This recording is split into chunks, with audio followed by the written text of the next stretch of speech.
when 9-year-old Jordan Thompson raises his hand to point out a simple math error on a test. He never imagines it will lead to his suspension.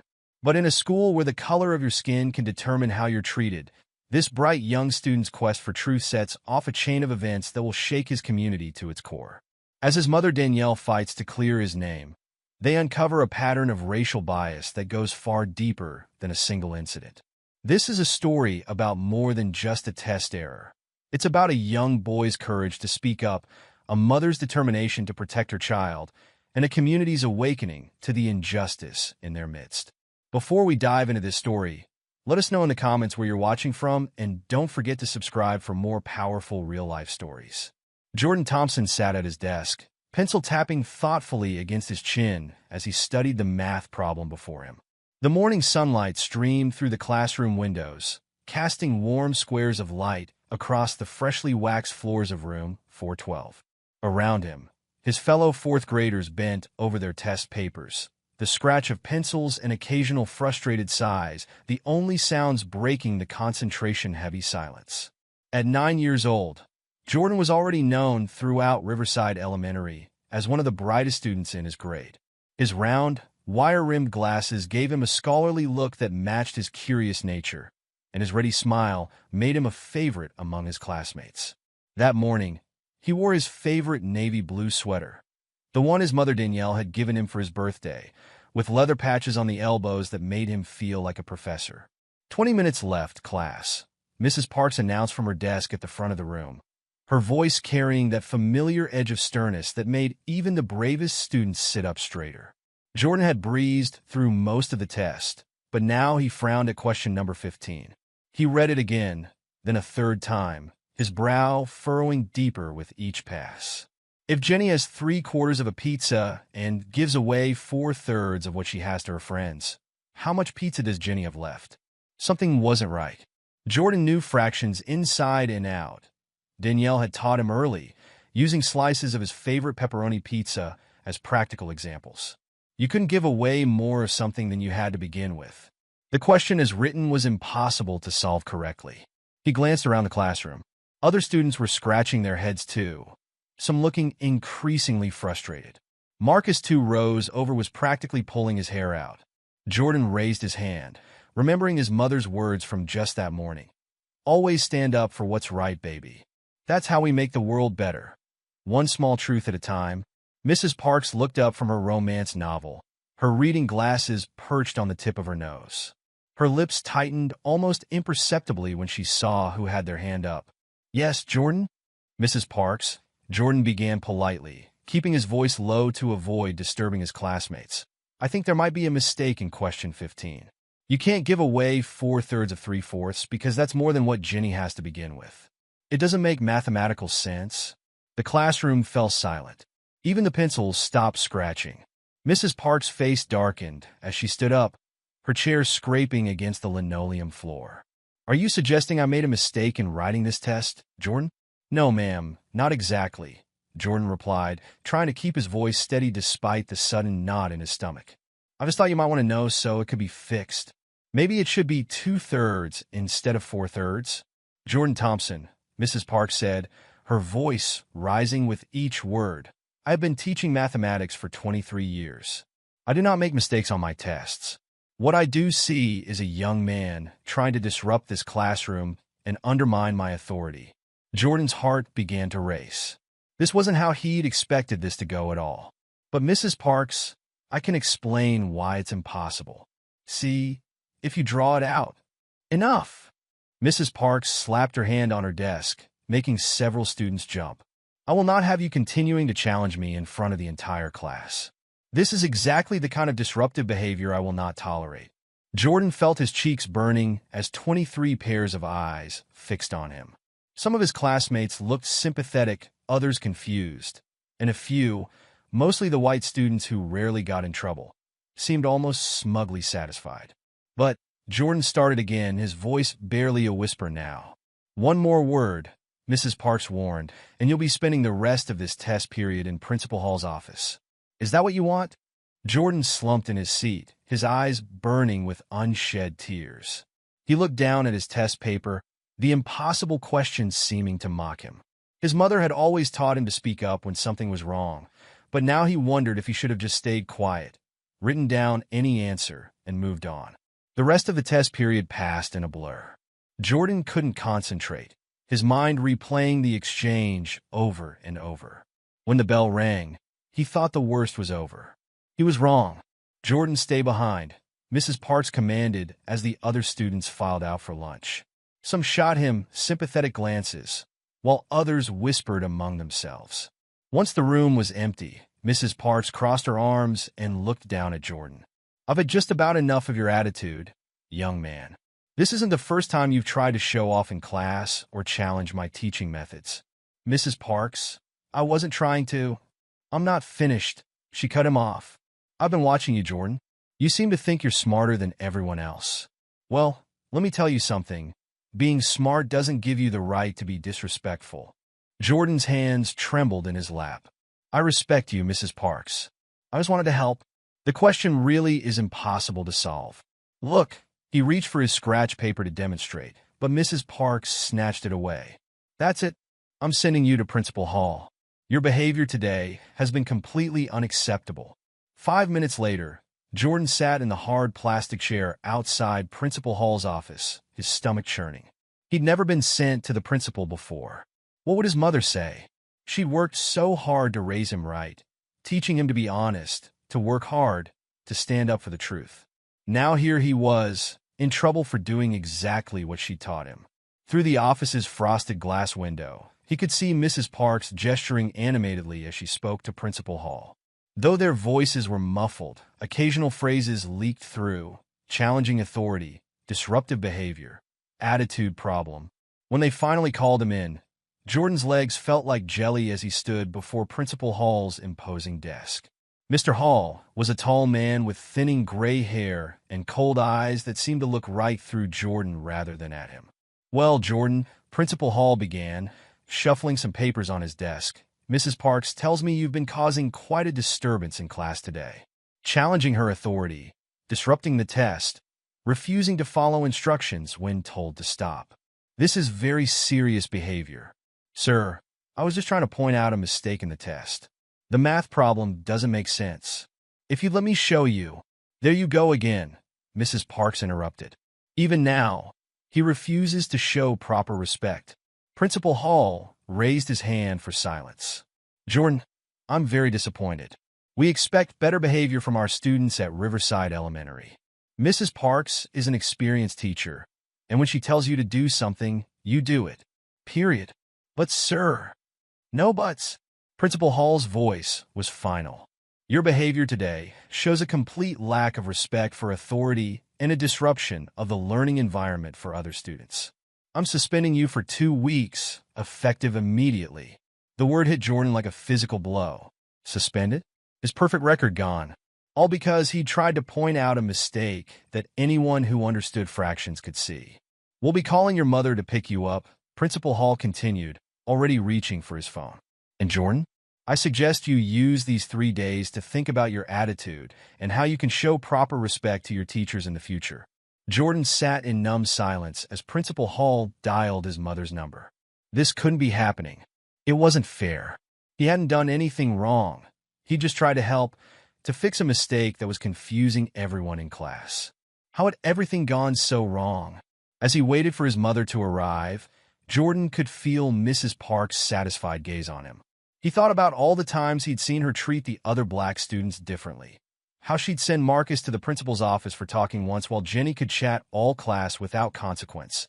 How she'd accuse Keisha of cheating when she got perfect scores while praising white students for the same achievement. Now, sitting there with a suspension hanging over his head, Jordan understood something his mother had tried to prepare him for, but he'd never fully grasped until this moment. Sometimes, being right wasn't enough.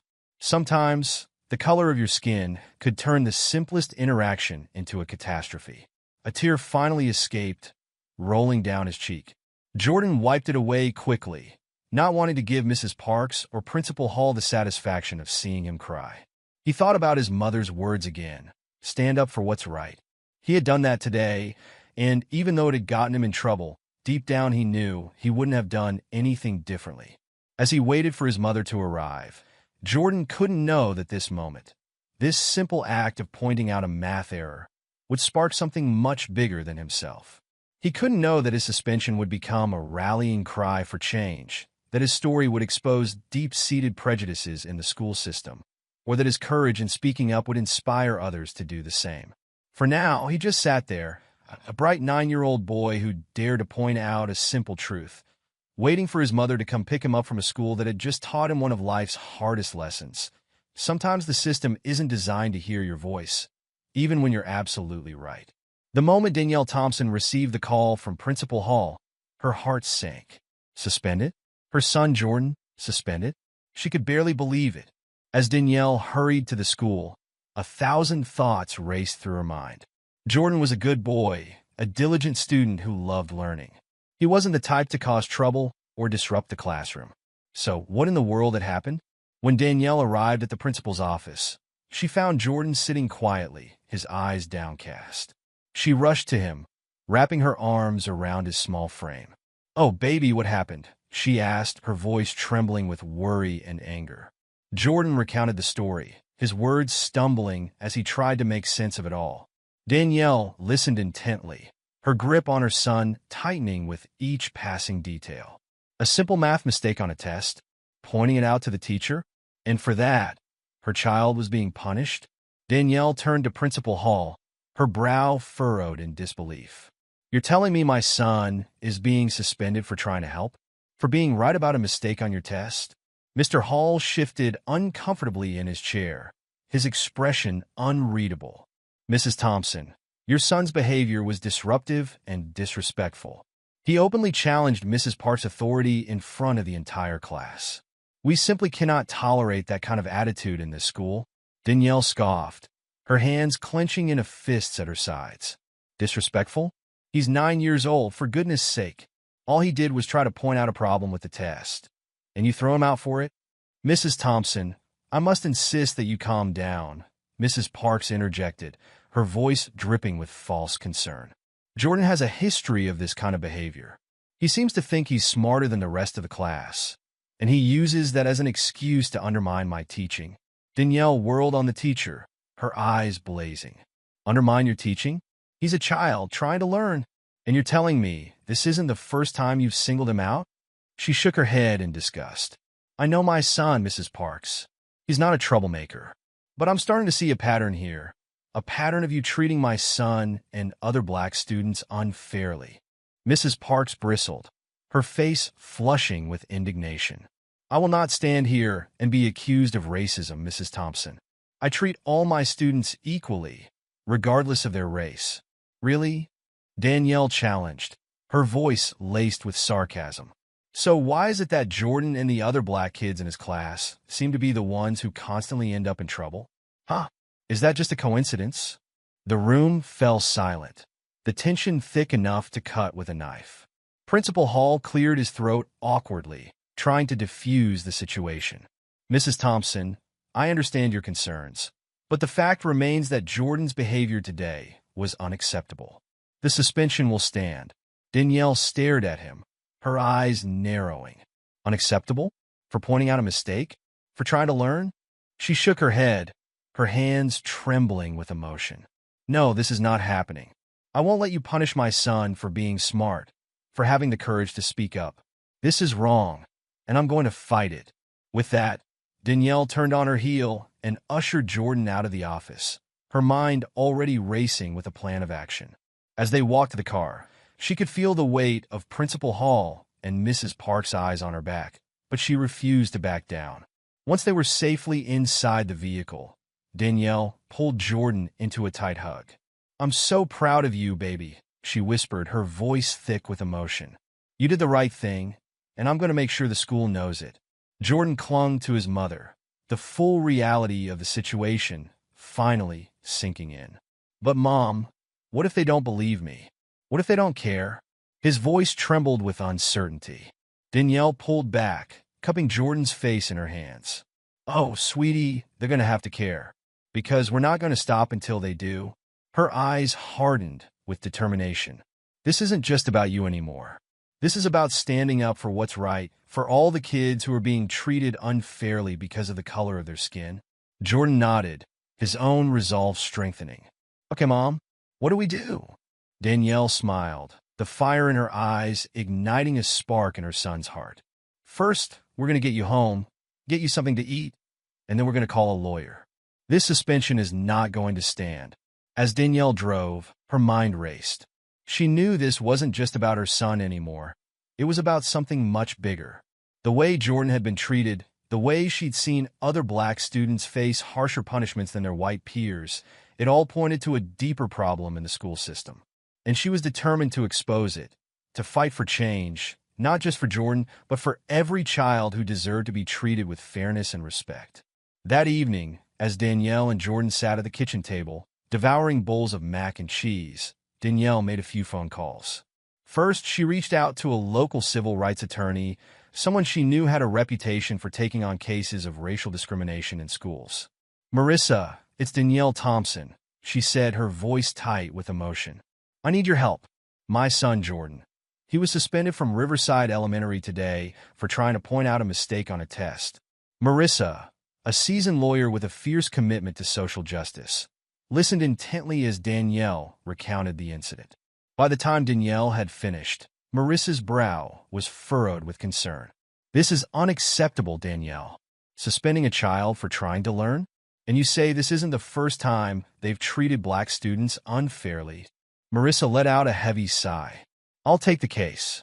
We need to get Jordan's suspension overturned and start a deeper investigation into the school's disciplinary practices." Danielle felt a surge of relief and gratitude. "Thank you, Marissa. I knew I could count on you. This isn't just about Jordan. It's about all the kids who've been let down by this system." "You're absolutely right," Marissa replied, her voice steely with determination. "We're going to shine a light on this, Danielle. I promise you that." After hanging up with Marissa, Danielle reached out to a few local civil rights organizations, explaining the situation and asking for their support. To her surprise, the response was immediate and overwhelming. The community was outraged by Jordan's story, and they were ready to take action. Within a matter of days, the hashtag Justice for Jordan began trending on social media, with hundreds of people sharing their own experiences of racial bias in the Riverside School District. Former students came forward, recounting stories of how they'd been unfairly punished or overlooked by teachers like Mrs. Parks, while their white classmates seemed to get a free pass. The local news caught wind of the story, and soon reporters were knocking on Danielle's door, eager to interview her and Jordan. Danielle, ever the protective mother, was hesitant at first, but Marissa convinced her that this was an opportunity to bring wider attention to the issue. "The more people who hear Jordan's story, the more pressure we can put on the school to do the right thing," Marissa explained. "This isn't just about getting his suspension overturned. It's about sparking a broader conversation about racial equity in our education system." The outrage over Jordan's suspension spread like wildfire through the Riverside community. Within days, civil rights activists and concerned parents had organized a series of protests outside the gates of Riverside Elementary, their voices echoing through the streets as they demanded justice for the young boy. Danielle stood at the forefront of the demonstration, her eyes shining with a mix of pride and determination. Beside her, Jordan held a hand-painted sign that read, "Let Jordan Learn," his small frame dwarfed by the crowd that had gathered to support him. As the protesters chanted and waved their placards, the national media began to take notice. Local news crews arrived, their cameras capturing the passionate faces of the crowd and the unwavering resolve of Danielle and her legal team. "This is not just about one student being unfairly punished," Danielle declared, her voice carrying over the chants. "This is about a systemic problem of racial bias in our schools. Jordan is the latest victim, but he won't be the last unless we stand up and demand change." The story quickly gained traction on social media, with the hashtag Justice for Jordan trending across the country. Supporters from all walks of life, from concerned parents to civil rights leaders, shared their outrage and called for immediate action. "What happened to Jordan is an outrage, but it's sadly all too common," said Reverend Michael Daniels, a prominent local activist. "Black and brown students are disproportionately targeted for discipline in our schools, and it has to stop. We stand with Jordan and his family, and we won't rest until real change is made. As the protests continued day after day, the pressure on the Riverside School Board mounted. They could no longer ignore the growing clamor for justice, and they were forced to call an emergency meeting to address the situation. The community packed the room, their faces etched with a mix of anger and determination. Danielle, accompanied by her lawyer Marissa, took a seat near the front, ready to confront the school's administration head-on. One by one, parents and former students stepped up to the microphone, their voices trembling with emotion as they shared their own experiences of racial bias within the school system. My son was suspended for wearing a hooded sweatshirt, even though the white kids in his class were wearing the same thing without any problems, a mother named Alicia recounted, tears streaming down her cheeks. The teachers always seem to single out the black students, and it's not right. A young woman, barely out of high school herself, stepped up next. I remember the way Mrs. Parks would treat us in her class. She'd always be harder on the black students, accusing us of cheating or not trying hard enough. But the white kids could get away with anything. As the testimonies piled up, the tension in the room grew palpable. Principal Hall and Mrs. Parks sat stiffly at the front, their expressions shifting from defensive to increasingly uneasy. When Danielle's turn came, the room fell silent, all eyes fixed on her. She took a deep breath, her gaze sweeping across the faces of the school board members. For too long, this school district has turned a blind eye to the systemic racism that plagues our classrooms, she began, her voice unwavering. My son is not the first student to be punished for trying to learn, and he won't be the last unless we take action. Danielle paused, her eyes locking with those of the principal. Jordan is a bright, hardworking child who did nothing wrong. He pointed out a mistake, and for that he was suspended. But this isn't about Jordan anymore. It's about every child in this district who has been made to feel like they don't belong, simply because of the color of their skin. The room erupted in cheers and applause, the energy in the air electric with a sense of righteous indignation. Danielle continued, her voice rising with each word. We demand that Jordan's suspension be overturned immediately. But that's just the beginning. We want a full investigation into the disciplinary practices of this district, and we want to see real, tangible changes to address the racial inequities that have been allowed to fester for far too long. As Danielle's speech came to a close, the school board members shifted uncomfortably in their seats. They knew they were facing a storm, and they were going to have to weather it if they wanted to maintain any semblance of credibility.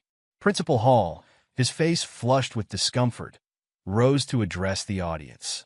Ladies and gentlemen, I understand your concerns, but I can assure you that the suspension of Jordan Thompson was a matter of enforcing discipline, not racial bias. We treat all our students equally, regardless of their background. The crowd erupted in jeers and boos, drowning out the principal's attempts to defend the school's actions. Danielle could see the frustration and desperation in Hall's eyes, and she knew that the tide was turning against him. That's a lie, and you know it, a voice called out from the back of the room. We've all seen the way you and Mrs. Parks single out the black students. Enough is enough. The room erupted in a chorus of agreement, the air thick with the heat of righteous anger. Danielle could feel the power of the moment, the way the community had rallied around her son, around the fight for justice. As the meeting drew to a close, the school board members knew they were facing a crisis. The pressure was mounting, and they could no longer ignore the growing demands for change.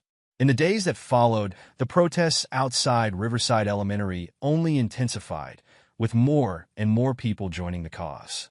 National civil rights organizations, recognizing the broader implications of Jordan's story, lent their support to the fight, sending representatives to stand alongside Danielle and her legal team. Meanwhile, Jordan struggled to cope with the emotional weight of the situation. He missed his friends, his classroom, and the normalcy of his daily routine. Danielle could see the strain on her son's face, the way he would sometimes retreat into himself, overwhelmed by the attention and the high-stakes battle. I just want to go back to school, Jordan confided to his mother one evening, his voice barely above a whisper. Why do I have to be the one in the middle of all this? Danielle pulled him into a tight hug, her heart aching for her son's pain. "Oh, baby, I know this has been so hard for you. But you have to understand, what happened to you is bigger than just one boy. You're standing up for something important, for all the kids who've been treated unfairly because of the color of their skin." Jordan nodded, his eyes glistening with unshed tears. "I know, Mom. I just wish it wasn't me. I just want things to go back to normal." Danielle pressed a gentle kiss to his forehead, her own eyes reflecting the same worry and uncertainty. "I know, sweetheart, but we can't go back.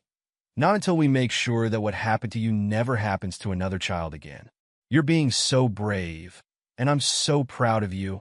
Jordan managed a small smile, drawing strength from his mother's unwavering support.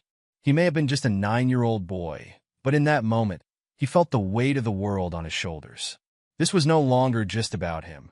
It was about something much bigger, a fight for justice that would reverberate far beyond the walls of Riverside Elementary. As the protests continued, the national spotlight only grew brighter. Prominent civil rights leaders and public figures began to speak out, calling for sweeping reforms in the way schools handle discipline, especially when it came to students of color. "What happened to Jordan Thompson is a disgrace, and it's indicative of a much larger problem in our education system," said Congresswoman Alicia Ramirez, a vocal advocate for racial equity in schools. "We cannot allow our children to be punished for trying to learn simply because of the color of their skin. It's time for us to take action and demand real, lasting change." The school board, facing an onslaught of public pressure and national scrutiny, knew they could no longer ignore the growing clamor for justice.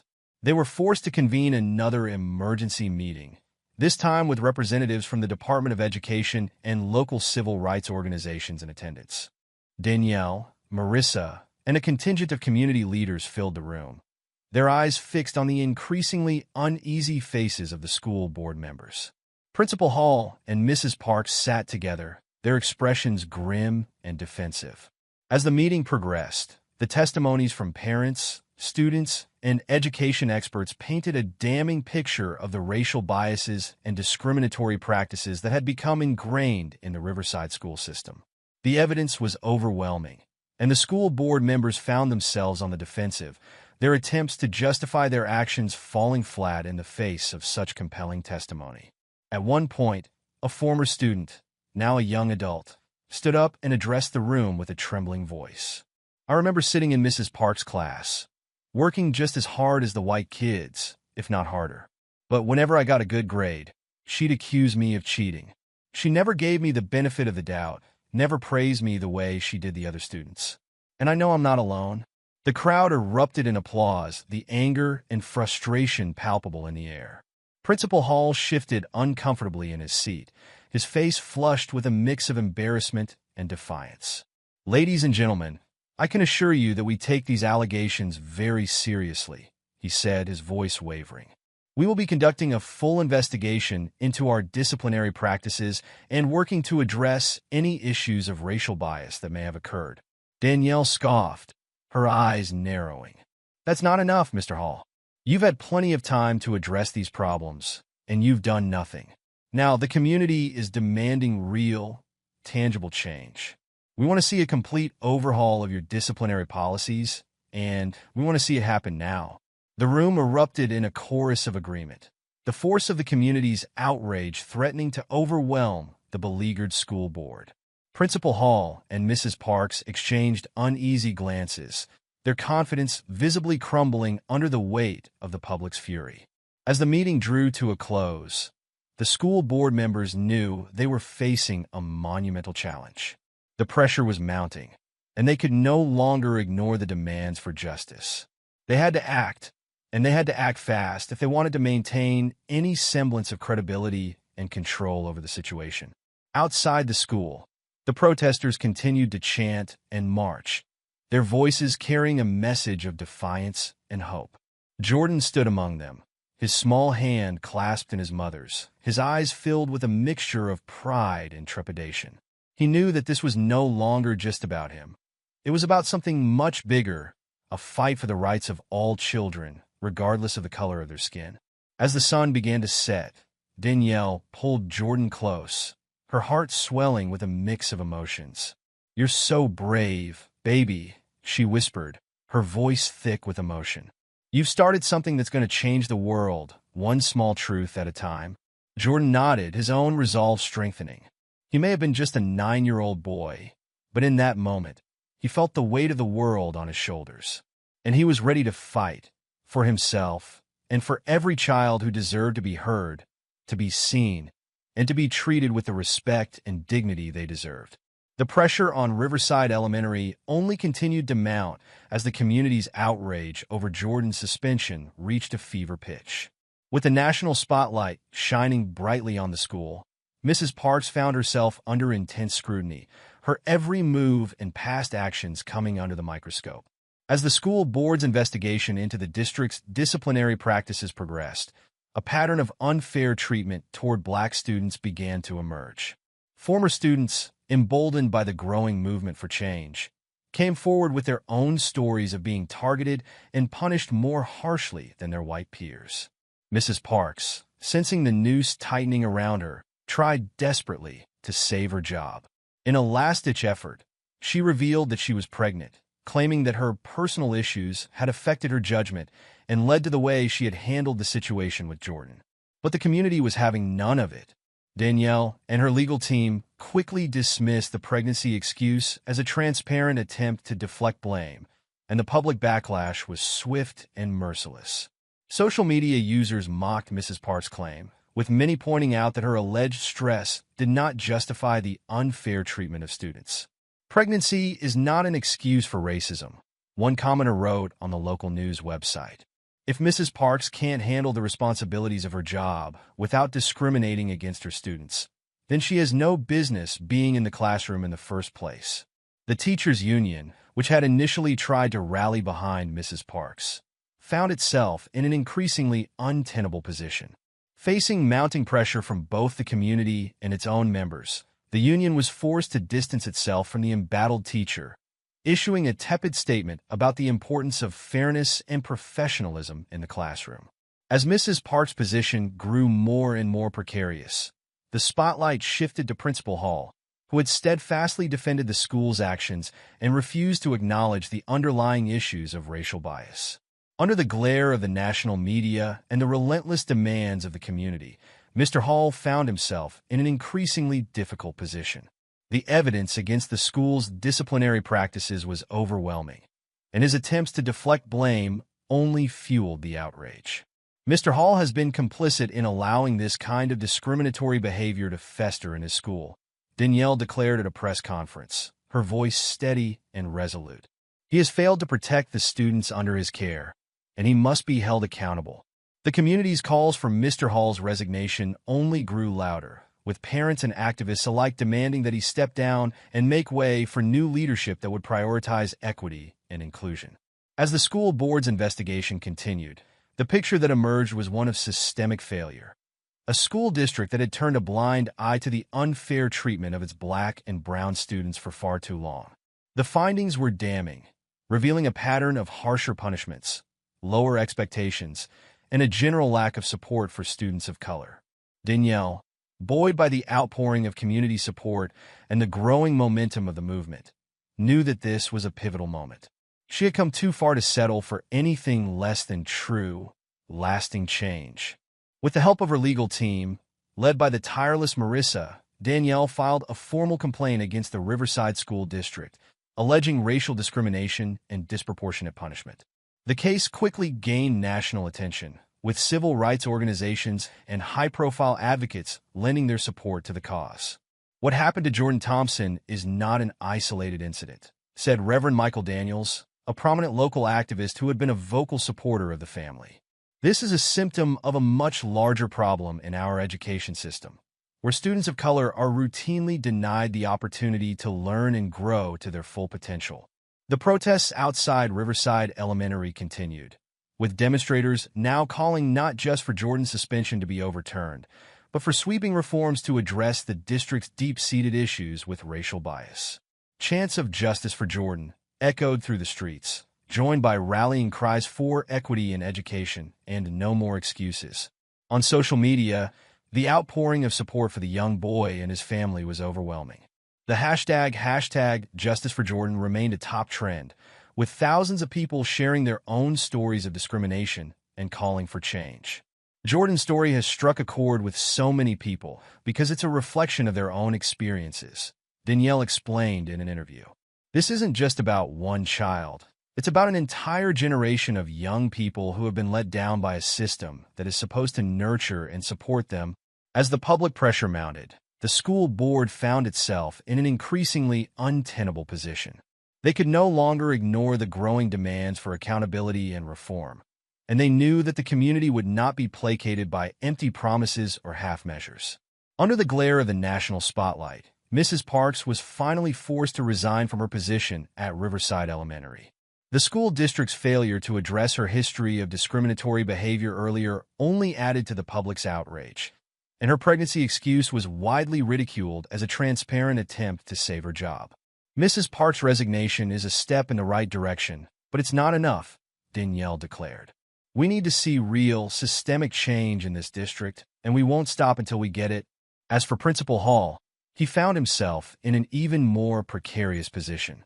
Placed on administrative leave, pending the outcome of the investigation, Hall faced mounting calls for his permanent removal, with many in the community arguing that he had been complicit in allowing the toxic culture of racial bias to take root in his school. Mr. Hall had the power to intervene, to address these issues and protect his students, said Reverend Daniels. But he chose not to. That's a dereliction of duty, and he needs to be held accountable. Danielle and her legal team continued to pursue their complaint against the school district, determined to use Jordan's case as a catalyst for broader, systemic change. With the support of national civil rights organizations and a growing wave of public outrage, they were confident that they could force the district's hand and secure real, lasting reforms. This is about more than just my son, Danielle said, her eyes shining with resolve. It's about every child who deserves to feel safe, respected, and valued in their school. We're going to keep fighting until that becomes a reality. As the investigation wore on, the school board found itself under increasing pressure to take decisive action. The community's demands for change were clear, and the district's reputation was in tatters.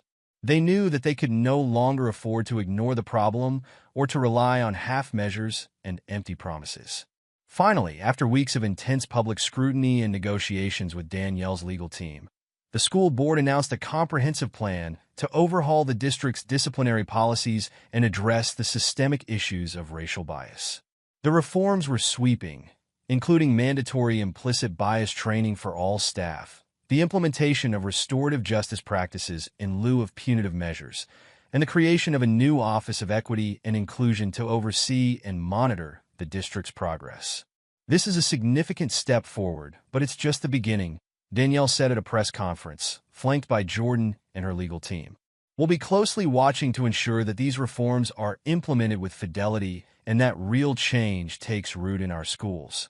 Jordan, who had borne the emotional weight of the situation with a maturity beyond his years, stood by his mother's side, his expression a mix of pride and relief. He knew that his story had become a rallying cry for something much bigger than himself, and that the fight was far from over.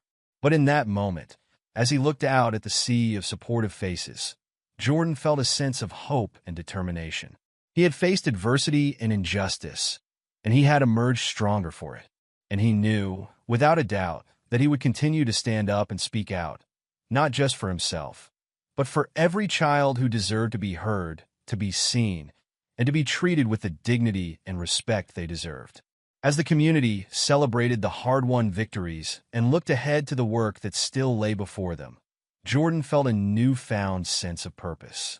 He may have been just a 9-year-old boy, but he had already become a symbol of the power of one voice to inspire change, to challenge the status quo, and to forge a path toward a more just and equitable world. And as he walked hand in hand with his mother, Jordan knew that this was only the beginning, that his story would continue to echo, inspiring others to follow in his footsteps and to never stop fighting for what is right. After weeks of relentless public pressure and the damning findings of the school board's investigation, the Riverside School District finally realized that the status quo was no longer tenable. Facing the threat of a high-profile lawsuit and the risk of further community backlash, they knew they had to take decisive action. The day Jordan Thompson was set to return to school, the hallways were abuzz with nervous anticipation. Students whispered among themselves, some expressing sympathy for the young boy who had become a symbol of the fight for justice, others still harboring doubts about the whole affair. As Jordan walked through the front doors, flanked by his mother Danielle and their lawyer Marissa, the atmosphere shifted palpably. Some students rushed over, greeting Jordan with warm smiles and words of encouragement, while others hung back, unsure of how to react. Jordan scanned the faces of his classmates, his expression a mix of trepidation and resolve. He had spent the past 2 weeks at home, struggling to make sense of the whirlwind that had engulfed his life.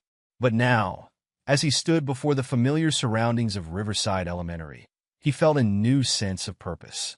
"Welcome back, Jordan," said Mrs. Wilkins, the school's new principal, as she approached the group.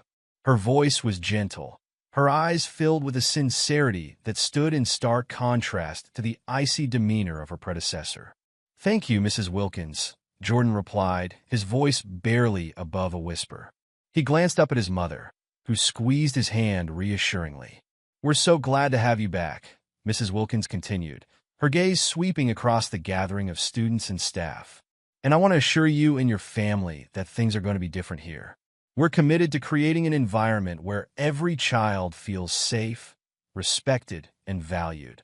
Danielle nodded, her expression softening slightly.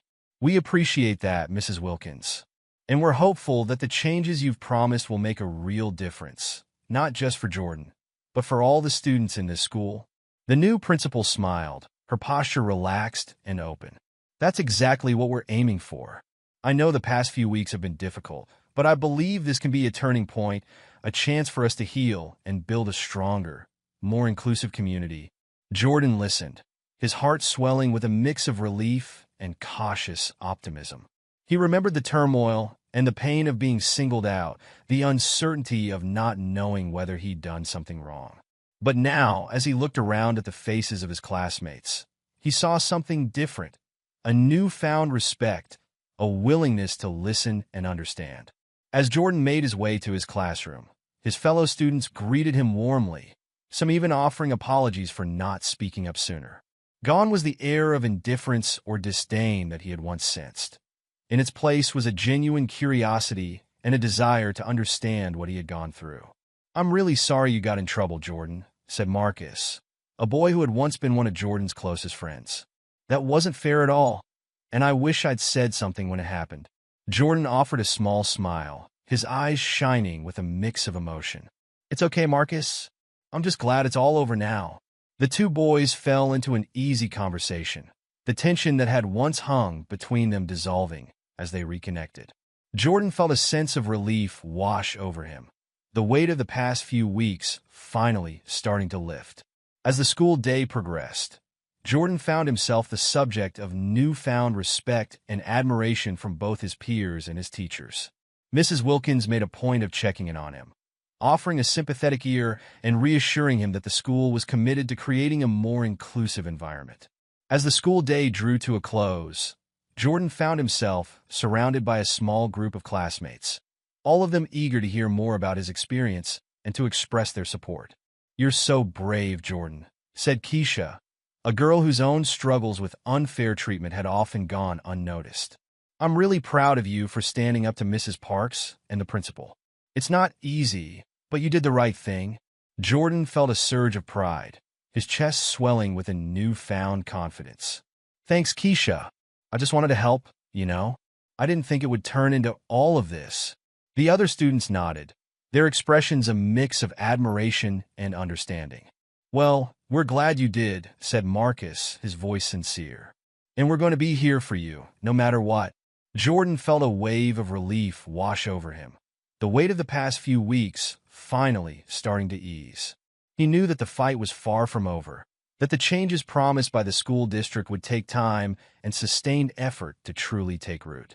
But in that moment, surrounded by the support of his peers, he felt a sense of hope and determination that he had never known before. As Danielle arrived to pick him up, Jordan ran to her, wrapping his arms around her in a tight embrace. "Mom, it's going to be okay," he whispered, his voice thick with emotion. "I think things are really going to be different now."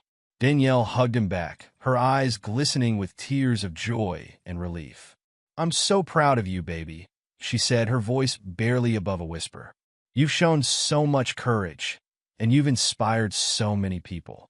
This is just the beginning." The two of them walked hand in hand to the car, Danielle's expression filled with a renewed sense of purpose. The battle had been long and arduous, but they had emerged victorious, their voices heard, and their fight for justice validated. As for Principal Hall, the findings of the school board's investigation had sealed his fate. The community's relentless demands for his resignation, coupled with the overwhelming evidence of his complacency in the face of racial bias, had left him with no choice but to step down. In the days following his departure, the school district wasted no time in appointing a new principal, one who was committed to ushering in a new era of equity and inclusion. Mrs. Wilkins, a veteran educator with a proven track record of fostering diverse and welcoming school environments, quickly set about implementing the sweeping reforms that had been promised. Gone were the harsh disciplinary policies that had disproportionately targeted Black and brown students. In their place, a restorative justice approach took root, emphasizing empathy, dialogue, and the restoration of harm over punitive measures.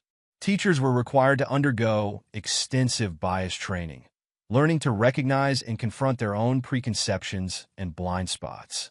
The changes were not without their growing pains, as old habits and entrenched biases proved difficult to break.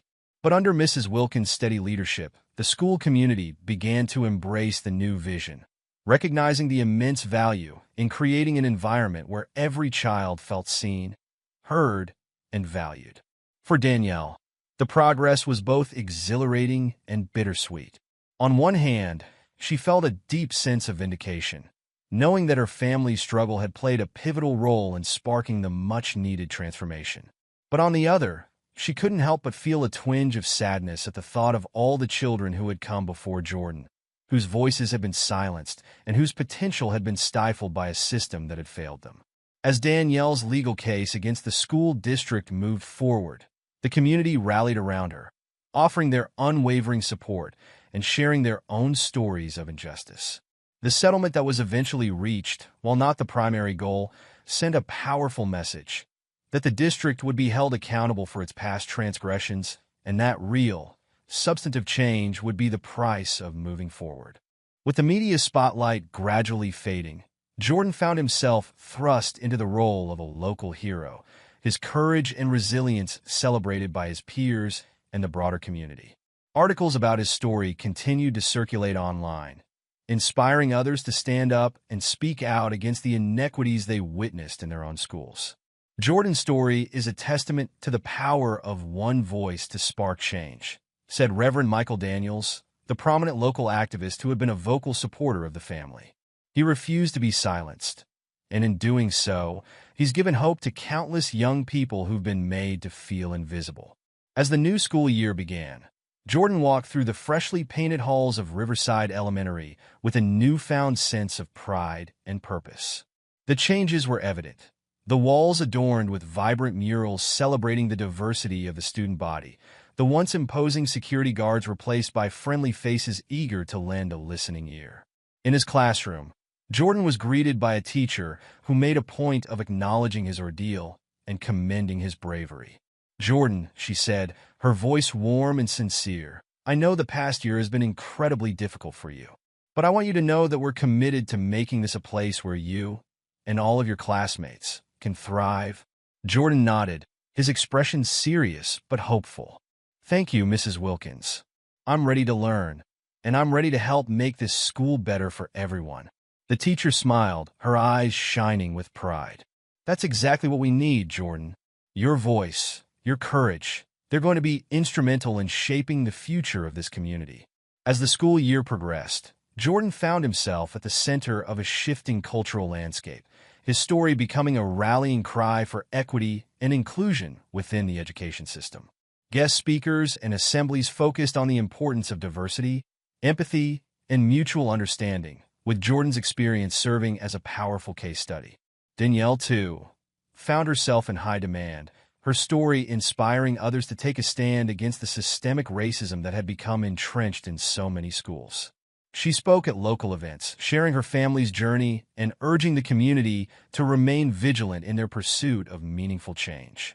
"This is just the beginning," Danielle would often say, her voice filled with a mixture of resolve and cautious optimism. "We've made progress, but there's still so much work to be done. We can't afford to be complacent. We have to keep pushing forward, keep holding our schools accountable, and keep fighting for the future of our children." And as for Jordan, the young boy who had once been the unwitting catalyst for a movement, he found himself growing in both confidence and maturity. He recognized the weight of his story, the responsibility he now carried to be a voice for those who had been marginalized and silenced. One day, as Jordan sat in his classroom, listening to a lesson on the importance of civic engagement, he raised his hand, his expression pensive. "Mrs. Wilkins," he said, his voice steady, "I've been thinking a lot about what happened to me last year and how it's changed things here at Riverside. And I was wondering, is there anything I can do to help make sure this kind of thing doesn't happen to other kids?" The teacher smiled, her eyes crinkling with pride. "Jordan, that's a wonderful question, and I'm so glad you're thinking about how you can make a difference." She paused, considering her words carefully. One of the things we've been working on is creating more opportunities for student voice and leadership. We're looking to form a student council, a group of students who can help shape the policies and programs at our school. Jordan's eyes widened, a spark of excitement igniting within him. "A student council? Really? Do you think I could be a part of that?" Mrs. Wilkins nodded, her expression warm. "Absolutely, Jordan. In fact, I was hoping you'd be interested. Your story has inspired so many people, and I know your voice and your perspective would be invaluable." Jordan felt a surge of pride and purpose, the weight of the past year finally beginning to lift. He knew that the road ahead would not be an easy one, that the fight for true equity in education would require sustained effort and unwavering determination. But in that moment, he felt a renewed sense of hope, a belief that his voice could make a difference, that his story could inspire others to stand up and speak out.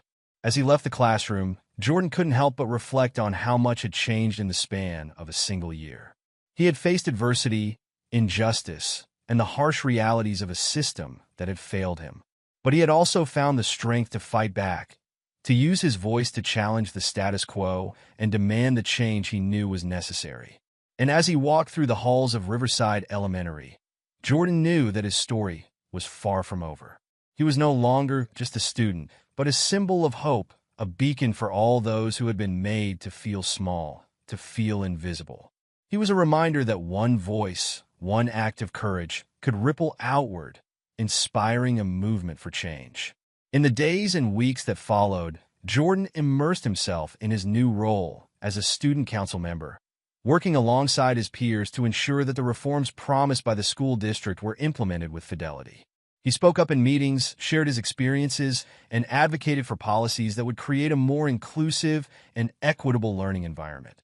And as he did so, Jordan found himself increasingly inspired by the power of collective action. He saw the way his classmates, once silent and passive, now found their own voices, empowered to speak up and demand the changes they deserved. He witnessed the gradual transformation of the school culture, the way the once rigid hierarchy began to give way to a more collaborative, student-centered approach. It was not an easy process, and there were moments when Jordan felt overwhelmed by the magnitude of the task at hand. But with the unwavering support of his mother, his lawyer Marissa, and the broader community, he persevered, driven by a steadfast belief in the power of his own voice to effect real, lasting change. As the school year drew to a close, Jordan stood before his classmates, his expression filled with a mix of pride and humility. He recounted the journey he had taken, the challenges he had faced, and the lessons he had learned along the way. And as he did so, he could see the admiration and respect in the eyes of his peers, a testament to the impact that one person, one act of courage, could have on an entire community. "We've come a long way," Jordan said, his voice clear and confident. "But there's still so much work to be done. We can't stop now. We have to keep pushing forward, to keep standing up for what's right, no matter how hard it might be." The crowd erupted in applause, the air thick with a sense of renewed purpose and determination. Jordan knew that his story had become more than just a personal crusade. It had become a rallying cry for an entire generation of young people, a call to arms for those who refused to accept the status quo and who were willing to fight for a more just and equitable future. As Jordan stepped down from the podium, he felt a sense of peace wash over him. The weight of the past year still lingered, but it no longer felt like a burden. Instead, it had become a source of strength, a reminder of the power of one voice to inspire change, to challenge the systems that had been designed to silence and marginalize.